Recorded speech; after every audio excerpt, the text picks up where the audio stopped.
Philadelphia experiment.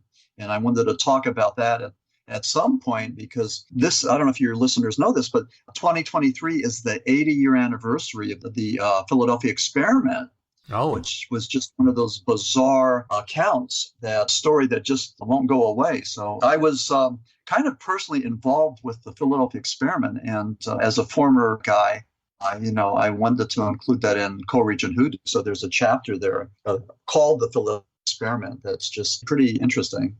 so for those, I just have a very basic knowledge of the Philadelphia experiment. I did read your chapter on it and learned a bit more. But for those who aren't familiar with it, what are the basics of it? What was it? Okay, so in 1943, according to the mythology, the folklore, the USS Eldridge, which was a destroyer, it was a newly commissioned destroyer. It was teleported from Philadelphia, Pennsylvania to Norfolk, Virginia, and back. And supposedly during this teleportation, there was this green-blue glow. Many researchers came out and said that this was a secret government experiment that went awry. But what happened was, to the ecology, the sailor experienced terrible burns. They were confused. Some became insane. 2 men allegedly died.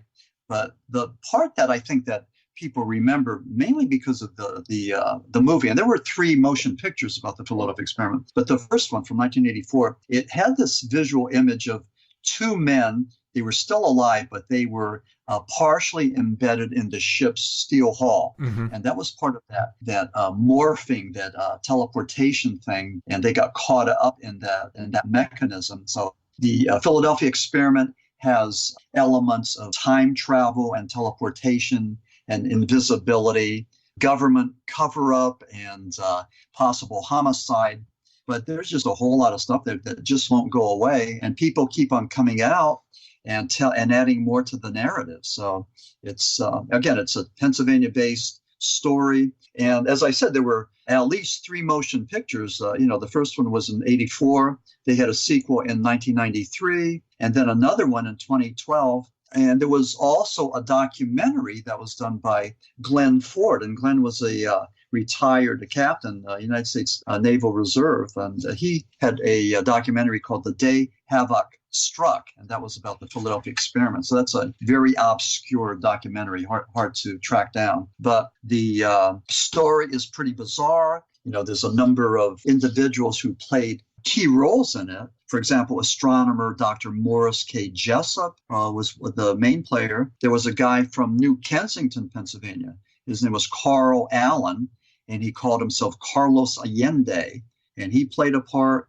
Albert Einstein, with his unified field theory, he was one of the players. Admiral James Forrestal, who was involved with the alleged MJ-12 conspiracy, he was involved. And then there was a guy named Fred Tracy.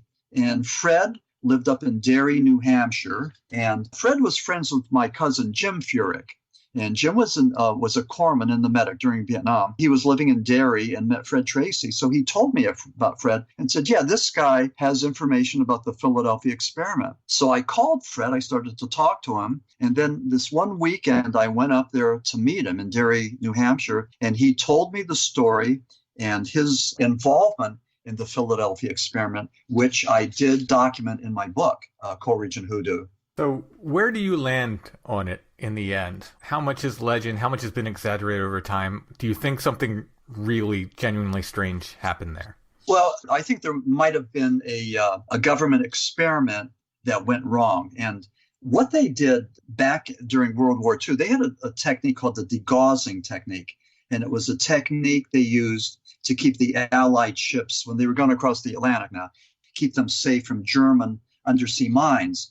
So these metal ships, they're like floating magnets. They have this magnetic field. And the ship that went over these mines, these undersea mines, the ship would act like a trigger device for these magnetic sensitive devices. And it would explode the bombs and sink the ships. So degaussing, that was a process that was developed in Canada. And it was a process they would wrap these ships with electrical cables, and then they would go and pass an electrical current through the ship, the metal ship, and it would cancel out the magnetic field or the gauss, the amount of gauss. So they would degauss the ship. Now, correctly done, this degaussing makes a ship invisible to the magnetic mines. The ship would still stay visible to the human eye, to radar, and to maybe any kind of listening devices, like underwater submerged listening devices, but it would make them invisible to these undersea mines.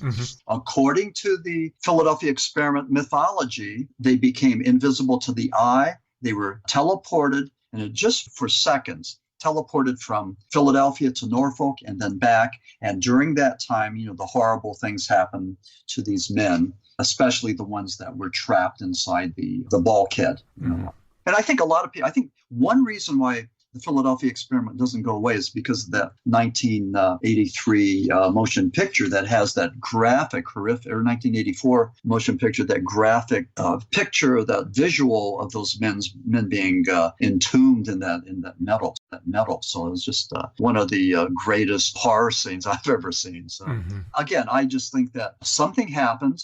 Degaussing experiments were very common, that it was a common technique to keep the ship safe. I just think maybe they might have done something in Philadelphia. Maybe they tried something different, maybe more electricity. We're not sure, but there were people that came forward and said that they were part of this. They were involved. Certainly Carl Allen was the one person. And then also Fred Tracy, the guy that I interviewed. He had some good information there. And again, I thought that Fred was a rational individual. I didn't think that he had an axe to grind, and he seemed mentally sound. But he claimed that it actually happened. He claimed that he had actual information that it happened. Wow. You think we'll ever get to the bottom of it, or you think it's going to be one of those things that just kind of remains hazy? Whenever the government's involved, it's typical. Even in Pennsylvania with the Kecksburg UFO of 19... Oh, sure, yeah. And Kecksburg's in my book, Co-Regent Hoodoo, deserves to be there. But every time Stan Gordon or anybody tries to utilize the Freedom of Information Act to get information from the government about Kecksburg, either the documents are missing and they can't find them, or the information that they get, the documents are all redacted. So there's no information there at all. It happened with Kecksburg. It happens all the time with Roswell, and we know this. So there's just a whole lot of government denial, and I'm not exactly sure. I don't know and again, when we talk about the government, we're not talking about just one entity, but we're talking about the IA and Black Ops and the Navy and the Pentagon and the Air Force and everybody in between, contractors. And, so when we don't get this information, you have to wonder who is being so paranoid and so protective of this information. Who would be harmed by a release of information about the Philadelphia experiment and a degaussing technique? So I don't know. I don't know if we'll ever get to the bottom of it, but, it's been 80 years and we're still talking about it and trying to figure it out. Indeed.